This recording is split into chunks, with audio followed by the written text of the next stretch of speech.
What is a provisional patent application? A provisional application is an application that you file with the United States Patent and Trademark Office, and it secures your right for a period of 1 year. You must file a regular utility patent application prior to the expiration of 1 year from your original filing date. What is a utility patent?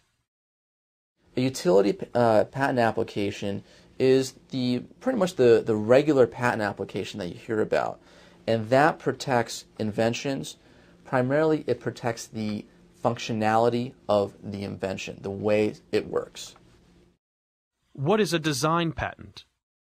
Design patents protect the ornamentality or the aesthetics of something, as opposed to a utility patent application that protects the functionality, the way it works. If someone helps me with my invention, do I have to add them to the patent application?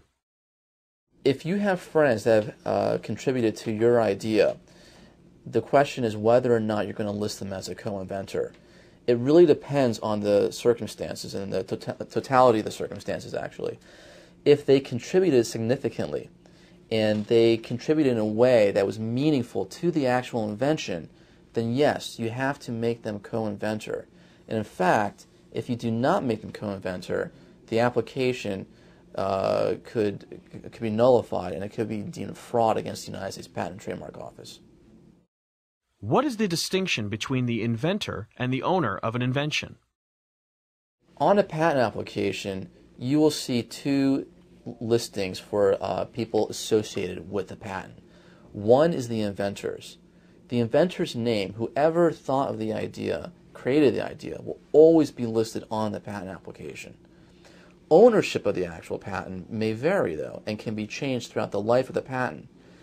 That's typically deemed to be the assignee.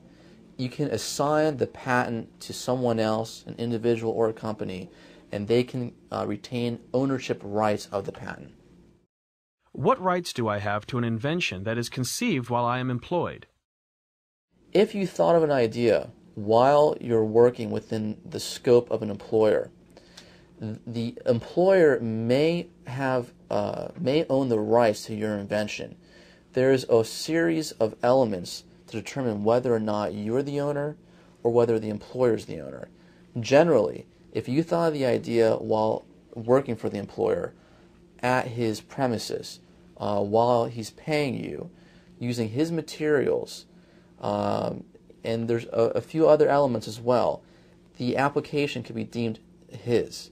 However, if you thought of the idea on your own, at home, using your own money, then there's an argument to be made that it's your idea.